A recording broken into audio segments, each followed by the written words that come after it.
Hello students, हम पिछले lecture में आम्ल क्षारक एवं लवण के एक्सरसाइज कर रहे थे, जिसमें हम पहले पार्ट में यानी पिछले वीडियो में 1 से 7 नंबर के जो क्वेश्चन थे, 1 से जो 7 नंबर के क्वेश्चन थे उनको हम सॉल्व कर चुके थे। आज हमको करना है क्वेश्चन नंबर 8 से क्वेश्चन नंबर 15 तक। ठीक है, तो सबसे पहले हम पढ़ते हैं क्वेश्चन नंबर 8 को। सबके पास क्या होना चाहिए? एनसीईआरटी बुक होना चाहिए। और मैं पिछले लेक्चर में बोल चुका था कि हमें जब भी अभ्यास प्रश्न करना होता है तो किसी भी क्वेश्चन को, वो तो चाहे अभ्यास का हो चाहे कहीं का भी, चाहे पेपर का हो, हमें क्वेश्चन को पहले बहुत ही ध्यान से पढ़ना होता है। ठीक है, क्वेश्चन को हम ध्यान से पढ़ लेते हैं तो हमको समझ में आ जाता है कि क्वेश्चन क्या बोल रहा है। हम उसी के अकॉर्डिंग पे क्या करते हैं, हम अपने माइंड से उसका आंसर दे देते हैं। ठीक है, तो यदि हमने उस टॉपिक को जिस तरीके से पढ़ा है तो अपने हिसाब से उसका हम आंसर दे देते हैं। क्योंकि देखो, एमपी बोर्ड के टाइम पे जो पहले जो एमपी बोर्ड की बुक्स होती थी, वो बुक्स तो अब है नहीं है। अभी कौन सी बुक है? एनसीईआरटी बुक है। तो इन बुक्स में ये क्लियर नहीं होता है कि क्वेश्चन ऐसा ही आएगा। इसमें हमको टॉपिक का भरपूर ज्ञान होना चाहिए और उससे जो एग्जामिनर होता है वो किसी भी प्रकार का क्वेश्चन बना के दे सकता है। तो हमारा जो सही पहला जो उद्देश्य होता है वो ये होता है कि हमें टॉपिक को बहुत ही तरीके से याद होना चाहिए, बहुत ही अच्छे से समझ के पढ़ना चाहिए। यानी कि वो बात, उसका हमें नॉलेज होना चाहिए, जो जिसकी बात कर रहा है वो, जिस टॉपिक को उसने बताया है अपने इस चैप्टर में, उनका हमें बेसिक नॉलेज होना चाहिए। जब बेसिक नॉलेज हो जाएगा तो एग्जामिनर उस टॉपिक को लेकर कैसा भी क्वेश्चन दे, सॉल्व हो जाएगा। ठीक है, तो मतलब सॉल्व कब होगा? पहले जब हम क्वेश्चन को ध्यान से पढ़ेंगे, है ना। और इसके पहले का स्टेप क्या है कि जब हम पहले उस चैप्टर को अच्छे से पढ़ के समझ के तैयार कर चुके होंगे, उसके बाद ही बनेगा क्वेश्चन ढंग से। ठीक है, ठीक है। तो सबसे पहले हम क्या पढ़ते हैं? क्वेश्चन नंबर 8, जल की अनुपस्थिति में अम्ल का व्यवहार अम्लीय क्यों नहीं होता है? बोल रहा है कि जल की अनुपस्थिति में अम्ल का व्यवहार अम्लीय क्यों नहीं होता। तो सबसे पहले तुमको ये पता होना चाहिए कि अम्ल क्या होते हैं। ठीक है, अम्ल में हम ये पढ़ चुके हैं कि देखो, जैसे HCl हाइड्रोक्लोरिक क्या अम्ल है? H2SO4 यानी कि सल्फ्यूरिक अम्ल, ये भी अम्ल है। HNO3 यानी कि नाइट्रिक अम्ल, ये भी अम्ल है। क्वेश्चन है कि अम्ल जल के बिना अम्लीय गुण प्रदर्शित क्यों नहीं करते हैं उनको, यानी कि जल की अनुपस्थिति में अम्ल अम्लीय व्यवहार को प्रदर्शित क्यों नहीं करता है। तो देखो, जितने भी ये अम्ल हैं, ये सब, इनकी जो प्रकृति होती है वो ये होती है कि जब भी इनको हम जल में घोल दें, जल में घोल दें, तो ये क्या करते हैं? H+ आयन देते हैं। तो हम बोल सकते हैं कि क्या है? अम्ल है। यानी कि बिना जल के अम्ल H+ आयन नहीं देते हैं, यानी बिना जल के अम्लों का आयनों में वियोजन नहीं होता है। इसलिए जितने भी अम्ल होते हैं वो कभी भी जल की अनुपस्थिति में अम्लीय व्यवहार को प्रदर्शित नहीं करते हैं। जैसे देख लो यहाँ पे, इसको देख लो, HCl को। जैसे HCl है ये, हमने क्या किया? इसको जल में घोल दिया, मतलब H2O में क्या कर दिया? इसको घोल दिया। तो ये H+ आयन में और प्लस Cl- आयन में आयनित हो जाता है। ये जो H+ आयन है, तो हम बोल सकते हैं कि ये क्या है? अम्ल है। क्योंकि सभी अम्ल केवल जलीय विलयन में ही H+ आयन और Cl- आयन में वियोजित होते हैं। और अम्लों का जो गुण होता है वो हम H+ आयन के आधार पर देखते हैं। तो हमने HCl को काय में घोल दिया है? जलीय विलयन में। इसको ऐसे हिंदी में लिख लो, जलीय,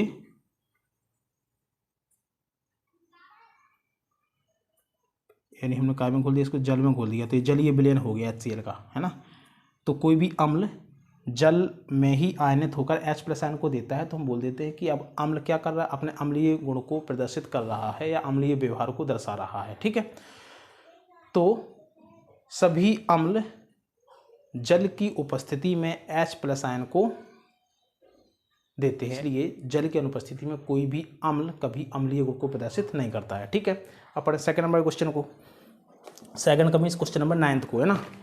आज के इस लेक्चर के हिसाब से क्वेश्चन नंबर जो 9 है वो क्या? सेकंड है। तो क्वेश्चन नंबर 9 को पढ़ते हैं। अब ये कौन सा हो गया? क्वेश्चन नंबर 8 हो गया है। ठीक है, क्वेश्चन नंबर 8। अब पढ़ना क्वेश्चन नंबर 9 को। क्वेश्चन 9 देखो, 5 विलयनों A, B, C, D एवं E की जब सार्वत्रिक सूचक से जांच की जाती है तो pH के मान क्रमशः 4, 1, 11, 7 एवं 9 प्राप्त होते हैं। तो कौन सा विलयन, अभी ऑप्शन टाइप में दिए गए हैं। ए उदासीन है, ऑप्शन नहीं है, मतलब ये क्रम दिया गया उनका। कौन सा विलयन उदासीन है? बी है प्रबल क्षारीय है, सी प्रबल अम्लीय है, डी दुर्बल अम्लीय है और ई दुर्बल क्षारीय है। पीएच के मानों को हाइड्रोजन आयन की सांद्रता के आरोही क्रम में व्यवस्थित करना है। आरोही क्रम का भी समझते हो, यानी बढ़ते क्रम में। ठीक है, तो क्वेश्चन नंबर 9 के हिसाब से क्या है? 5 विलयन है, कौन कौन से? ए, बी, सी, डी और ई। ये क्या है, 5 विलेन, इनको ऐसे बना लो, ऐसे 5 विलेन है भाई। चलिए हो गया। आगे बोल रहा है कि इनकी सार्वत्रिक सूचक से जांच की जाती है, तो इनके जो पीएच मान होते हैं, पीएच मान, और ये क्या है सभी बिलियन,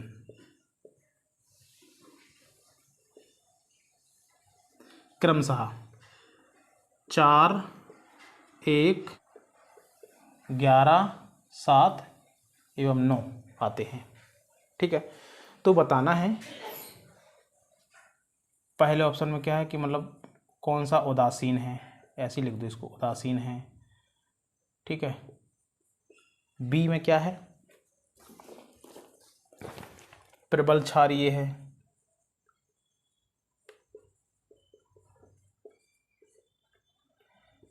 सी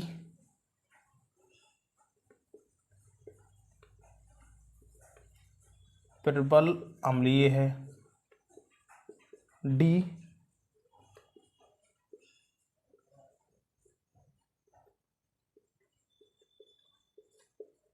दुर्बल अम्लीय है, और ई दुर्बल क्षारीय है।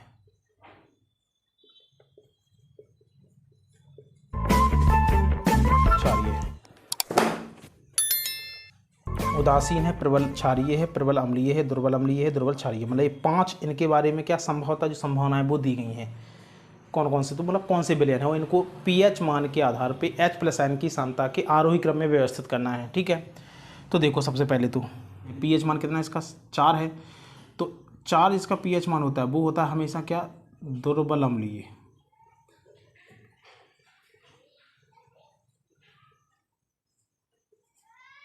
जो प्रबल अम्ल होता है ना, उसका पीएच हमेशा कितना होता है, 1 से 3 तक होता है, ये सब होता है प्रबल अम्ल का। ठीक है, सार्वत्रिक सूचक नाम करके एक वीडियो स्पष्ट बना है, तो उसको देख लेना है तुमको। ठीक है, मैं इस वीडियो के नीचे लिंक दे दूंगा डिस्क्रिप्शन में। ठीक है, तो उसको वहाँ पे देख लेना है। प्रबल अम्ल हमेशा, प्रबल अम्ल का पीएच मान हमेशा 1 से 3 होता है, और जो उदासीन होता है,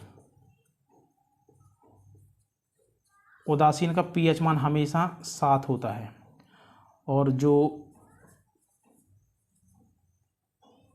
दुर्बल अम्ल है इसका जो पीएच मान होता है वो 4 से 6 तक होता है, मतलब 6.9 तक। ठीक है, और जो प्रबल क्षार होता है, प्रबल क्षार का पीएच मान हमेशा 11 से 14 होता है, इसका मान जो होता है, और दुर्बल क्षार का पीएच दिख रहा ना इस साइड,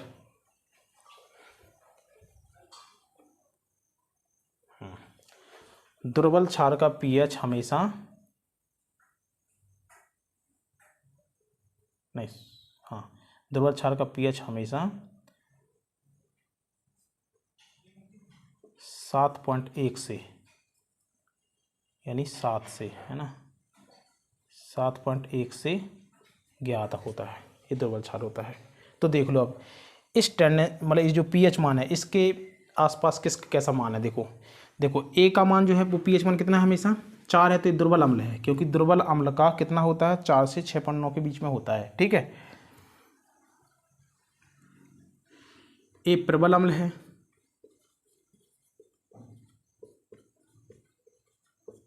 प्रबल अम्लीय है। 11 ये क्या है, ये प्रबल क्षारीय है। 7 जिसका पीएच में उदासीन होता है, ये तुमको याद होना चाहिए। ठीक है, और जिसका 9 है ये क्या है, ये दुर्बल क्षार है।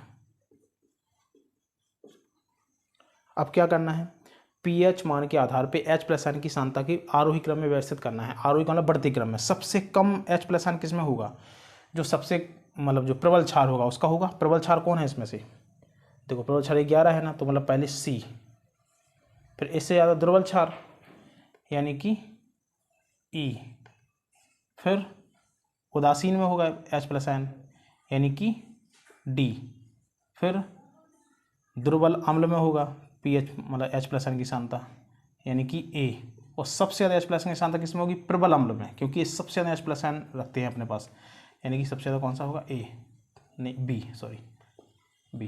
तो ये हो गया क्या, H प्लस आयन की सांद्रता का आरोही क्रम, ऐसे रखेंगे इसको, ठीक है। चलो देखो, इस प्रकार से क्वेश्चन नंबर 9 हो गया। अब पढ़ते हैं क्वेश्चन नंबर 10 को। परखनली ए एवं बी में समान लंबाई की मैग्नीशियम की पट्टी लीजिए।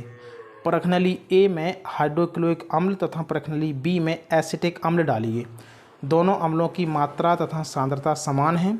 किस परखनली में अधिक तेजी से बुदबुदाहट होगी तथा क्यों? ठीक है, क्वेश्चन नंबर 10 में बोल रहा है कि दो परखनली हैं,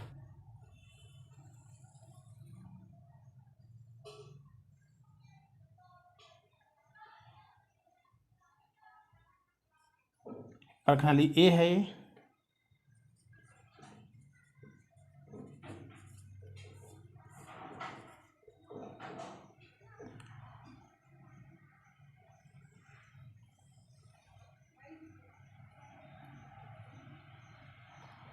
और ए जो परखनली है अपनी, मतलब बराबर बनाना है, ठीक है। मेरे थोड़ा सा ऊपर नीचे हो गया उस, देख समझ लेना, डायग्राम बनता नहीं है यार। परखनली बी, मतलब ए कौन सी परखनली है, बी नंबर की परखनली है। दो परखनली है, एक मतलब एक में क्या कर दिया उसने, HCl विलयन को ले लिया है, और दूसरे में उसने CH3COOH को ले लिया है, यानी एक में एसिटिक अम्ल है और एक में हाइड्रोक्लोरिक अम्ल है, और दोनों में समान लंबाई की क्या है, मैग्नीशियम पट्टी, यानी मैग्नीशियम रिबन है ना।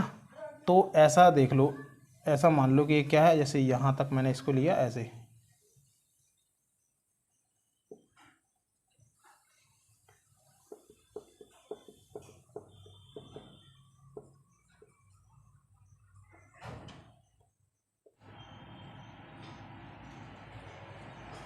ये दोनों में समान लंबाई की क्या है, मैग्नीशियम पट्टी हो गई। अब वो बोल रहा है कि दोनों अम्लों की मात्रा एवं सांद्रता कैसी समान है, मतलब दोनों अम्लों की जो मात्रा और सांद्रता है वो समान है, मतलब दोनों में मात्रा एवं सांद्रता कैसी है, समान है, यानी दोनों विलयनों, क्वेश्चन के हिसाब से दोनों की मात्रा और सांद्रता कैसी है, समान है। तो दो परखनली हैं ए और बी, और दोनों में समान लंबाई की मैग्नीशियम पट्टी है, और दोनों में जो अम्ल हैं वो मात्रा और सांद्रता में कैसे हैं, समान है, ठीक है। ए बराबर का चिन्ह का मतलब कैसे हैं, समान है दोनों, ठीक है। अब देखो आगे, किस परखनली में अधिक तेजी से बुदबुदाहट होगी तथा क्यों? किस परखनली में अधिक तेजी से बुदबुदाहट होगी और क्यों? अब देखो, जब भी अम्ल का जो विलयन होता है, ये अम्ल का कैसा है, दोनों में जलीय विलयन है, ठीक है। अम्ल हमेशा H प्लस किसमें, जलीय विलयन में देते हैं, तो ये अम्ल का विलयन है,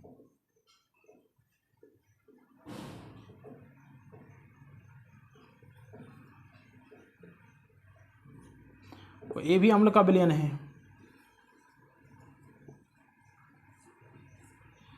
इसमें भी क्या है, अम्ल प्लस जल है, और इसमें भी क्या है, अम्ल प्लस जल है। अब देखो होता क्या है, पूछ रहा है कि किसमें अधिक बुदबुदाहट से, मतलब किसमें अधिक तेजी से बुदबुदाहट होगी। देखो बुदबुदाहट होती है किससे, जब हाइड्रोजन गैस निकलती है, जब हाइड्रोजन गैस निकलती है तो बुदबुदाहट होती है, और सबसे ज़्यादा हाइड्रोजन गैस किसमें निकलेगी, जिसमें सबसे ज़्यादा H प्लस आयन निकलेंगे, है ना। मतलब जो सबसे ज़्यादा H प्लस आयन देगा, जिस विलयन का अम्ल सबसे ज़्यादा H प्लस आयन देगा, उसमें सबसे अधिक तेज़ी से बुदबुदाहट होगी, ठीक है। तो देखो इन दोनों में देखो, जैसे एक अपने इसमें HCl है और इसमें CH3COOH है, दोनों में प्रबल कौन सा होता है, प्रबल अम्ल ये है, क्योंकि ये पूरी तरह से H प्लस आयन में वियोजित हो जाता है, मतलब इसमें H प्लस आयन जो होते हैं वो क्या होते हैं, वो अधिक होते हैं, और जबकि इसमें H प्लस आयन जो होते हैं वो क्या होते हैं, वो कम होते हैं, मतलब कम H प्लस आयन होते हैं। क्यों होते हैं, क्योंकि ये क्या होता है, ये दुर्बल अम्ल होता है, दुर्बल अम्ल कम H प्लस आयन देते हैं, और कम H प्लस आयन देने के कारण इसमें जो हाइड्रोजन गैस होती है वो कम निकलेगी, इसलिए इसमें कम बुदबुदाहट होगी। लेकिन ये प्रबल अम्ल है, ये प्रबल अम्ल है, इसलिए इस जलीय विलयन में अधिक H+N देगा, और अधिक H+N देगा तो इसमें जो H2 होगी, H2 क्या होगी, अधिक मात्रा में निकलेगी, इसलिए इसमें तेजी से बुदबुदाहट होगी। मतलब इसमें तेजी से बुदबुदाहट होगी और इसमें कम तेजी से, मतलब इसमें तेजी से बुदबुदाहट नहीं होगी।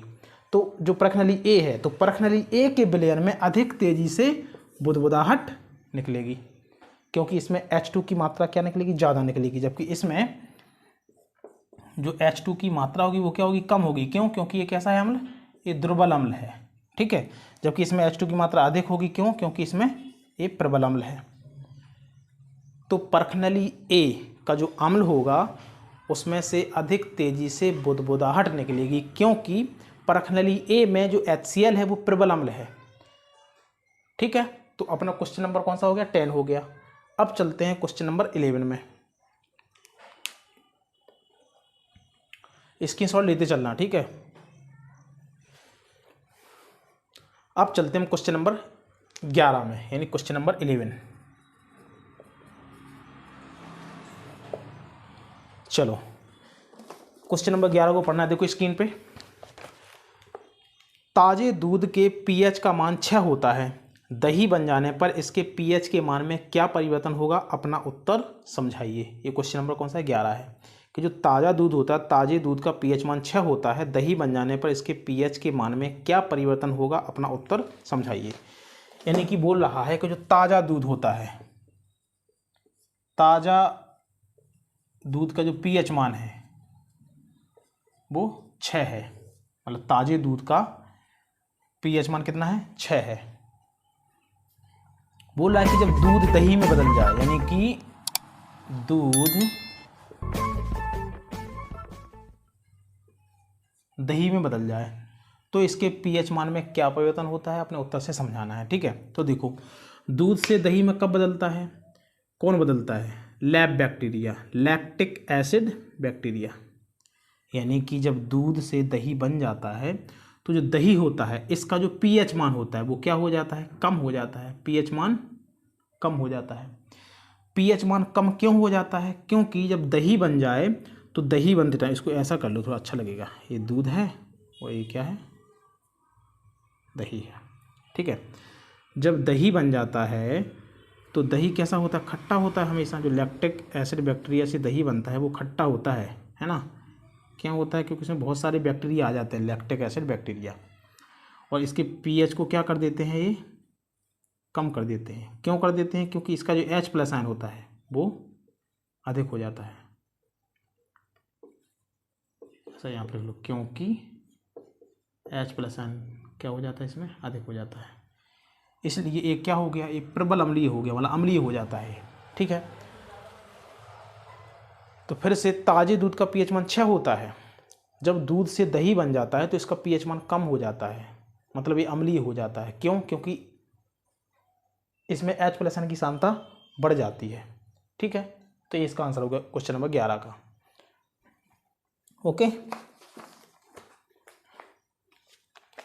दही बन जाने पे इसके पीएच मान में क्या परिवर्तन होता है, मेन ये है बात है ना, इसका पीएच मान क्या हो जाता है, कम हो जाता है, ध्यान रखना है अपन को, ठीक है। पीएच मान कम हो जाता है, क्यों हो जाता है, क्योंकि H+ की सांद्रता बढ़ जाती है, मतलब दही क्या हो जाता है, अम्लीय हो जाता है। दही कैसा हो जाता है, दूध जब दही बन जाता है तो दही तो अम्लीय होता ही है ना। तो पीएच मान कम हो जाता है क्योंकि H+ की सांद्रता बढ़ जाती है। और दूध से दही कैसे बन जाता है, लैब बैक्टीरिया से, लैक्टिक एसिड बैक्टीरिया से, ठीक है। ये क्वेश्चन नंबर 11 हो गया। अब पढ़ते हैं नेक्स्ट क्वेश्चन को, क्वेश्चन नंबर 12। एक ग्वाला ताजे दूध में थोड़ा बेकिंग सोडा मिलाता है। ग्वाला मतलब दूध बेचने वाला, ठीक है।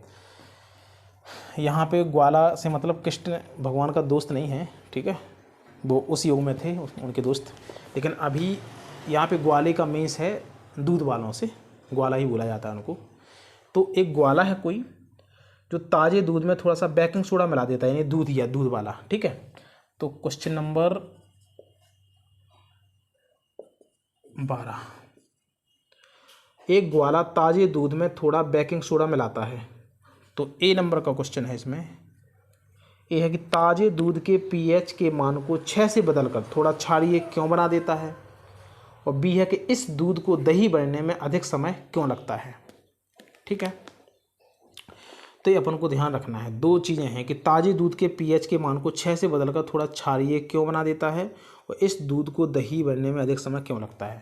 यानी सीधी सीधी बात है कि जब दूध में बेकिंग सोडा को मिला दिया जाता है तो उसका जो पीएच मान 6 है उससे अधिक थोड़ा क्षारीय बना देता है। वो 6 है पीएच मान, तो मतलब वो अम्लीय है। दूध कैसा है, अम्लीय है। 6 7 से कम है ना, 7 से कम जितना भी पीएच मान होता है किसी पदार्थ का तो वो क्या होता है, वो अम्लीय होता है। लेकिन जैसे अपन बेकिंग सोडा मिला देते हैं तो वो क्षारीय हो जाता है, मतलब पीएच में कुछ अंतर कर देता है। ठीक है, और दूसरा ये है कि जब भी हम किसी दूध में बेकिंग सोडा को मिला दें तो फिर वो देरी से दही बनता है, मतलब दही जो उसका जमता है दूध का वो देरी से जमता है। बिना बेकिंग सोडे के मिले हुए दूध का यदि दही 1 घंटे में बन जाता है तो यदि बेकिंग सोडा मिला दिया जाए तो 2 से 4 घंटे में बनेगा उसका। ठीक है, दही। सबसे पहले दूध का जो पीएच मान कितना है, 6 है पहले क्वेश्चन में।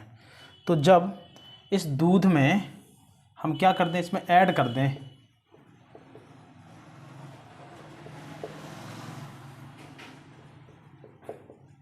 बेकिंग सोडा को, तो अब इस दूध का जो पीएच मान होता है वो पीएच मान 6 से अधिक हो जाता है, यानी 7 हो जाता है। यानी कि 7 से अधिक हो जाता है, यानी कि जो दूध है वो कैसा हो गया, क्षारीय हो गया, एल्कलाइन हो जाता है। ठीक है, पहली बात। पीएच मान में क्या परिवर्तन हो जाएगा, इसका पीएच मान अधिक हो जाता है, यानी कि दूध को क्षारीय कर देता है। ठीक है, 7 से अधिक हो जाता है। अब सेकंड बात ये है कि बेकिंग सोडा के मिलाने से यह देरी से दही बनाता है। ठीक है, तो देरी से दही क्यों बनाता है, क्योंकि देखो पीएच मान तो वैसे दूध का 6 ही होता है। पीएच होता है कितना दूध का, 6। ये क्या है, दूध है। लेकिन जब इसमें बेकिंग सोडा मिला दिया है तो बेकिंग सोडा मिलाने का मतलब ये होगा, देखो अभी दूध कैसा है, अम्लीय है, लेकिन जैसे ही बेकिंग सोडा मिला देते हैं तो ये कैसा हो जाता है, बेकिंग सोडा मिलाने से अब ये कैसा हो जाता है, क्षारीय हो जाता है। और जो लैक्टिक एसिड बैक्टीरिया होता है, जो जीवाणु होता है, यानी कि जो LAB लैक्टिक एसिड बैक्टीरिया, ये जो जीवाणु होता है ये ग्रोथ कब करता है, अम्लीय मीडियम में ज़्यादा ग्रोथ करता है। तो पहले तो क्या करेगा, न्यूट्रलाइज होगा। जैसे ही लैब बैक्टीरिया इसमें आएगा तो पहले इसको क्या करेगा, ये उदासीन करेगा। उदासीन करने के बाद अपनी संख्या में बढ़ोतरी करेगा, और बढ़ोतरी करते करते इसको क्या कर देगा, इसके पीएच मान को 6 से क्या कर देगा, कम कर देगा। इसका पीएच मान क्या कर देता है, कम कर देता है। इसलिए देरी से जमता है, इसलिए यह देरी से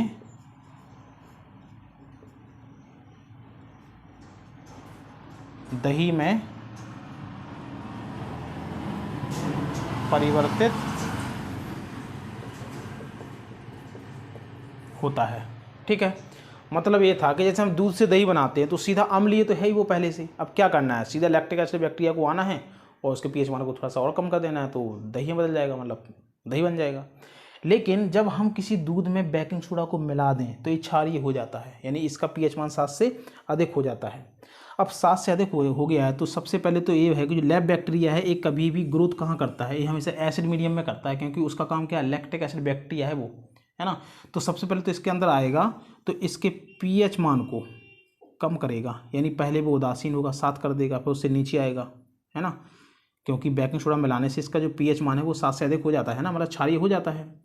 तो जैसे लैब बैक्टीरिया इसके अंदर आएगा तो इसके पीएच मान को कम कर देगा, तो मतलब एक टाइम ऐसा आएगा उदासीन हो जाएगा। उदासीन के बाद फिर इसमें आगे ग्रोथ करेगा, अपनी वृद्धि करेगा और रिएक्शन करेगा, तो उसके बाद में पीएच मान को कम करते जाएगा। तो 6 से क्या ला देगा ये पीएच मान को, इसका पीएच मान जो 6 है इससे क्या कर देगा, कम कर देगा, इससे कम कर देगा। कौन कर देगा, ये लैक्टिक एसिड बैक्टीरिया। इसलिए टाइम लग जाता है इस प्रोसेस में कि पहले तो उसको क्षारीय से उदासीन करना है, फिर उदासीन के बाद फिर उसके पीएच को नीचे लाना है, मतलब 6 से नीचे लाना है, तो फिर उसको दही बनाना है। तो इसलिए दूध से दही बनाने में देरी हो जाती है, देरी लगती है। क्यों लगती है? क्योंकि जब दूध में बेकिंग सोडा को मिला दिया जाता है तो क्षारीय हो जाता है। इसलिए लैक्टिक एसिड बैक्टीरिया को पहले उस विलयन को, उस दूध को पहले उदासीन करना होता है, उदासीन के बाद फिर उसके पीएच मान को और घटा देना पड़ता है, तो फिर वो धीरे धीरे कर्ड में यानी कि दही में परिवर्तित हो जाता है। ठीक है, तो ये इसका आंसर हो गया। अब हम क्वेश्चन नंबर पढ़ेंगे कौन सा, नेक्स्ट वाला 13वें नंबर का। हाँ, क्वेश्चन 13 नंबर का जो क्वेश्चन है वो क्या है कि प्लास्टर ऑफ पेरिस को आर्द्ररोधी बर्तन में क्यों रखा जाना चाहिए, इसकी व्याख्या कीजिए। तो हमको पता है कि पीओपी क्या करता है ना। आर्द्ररोधी बर्तन में इसलिए रखा जाता है क्योंकि जल वाष्प से क्रिया करके जिप्सम बना देता है।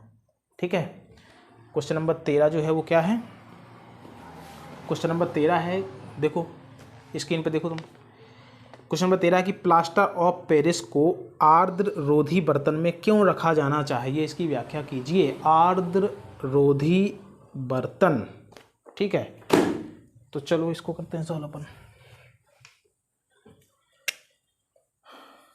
क्वेश्चन नंबर 13 यानी कि 13 नंबर क्वेश्चन, पीओपी को,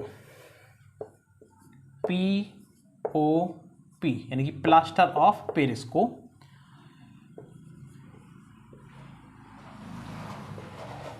आर्द्ररोधी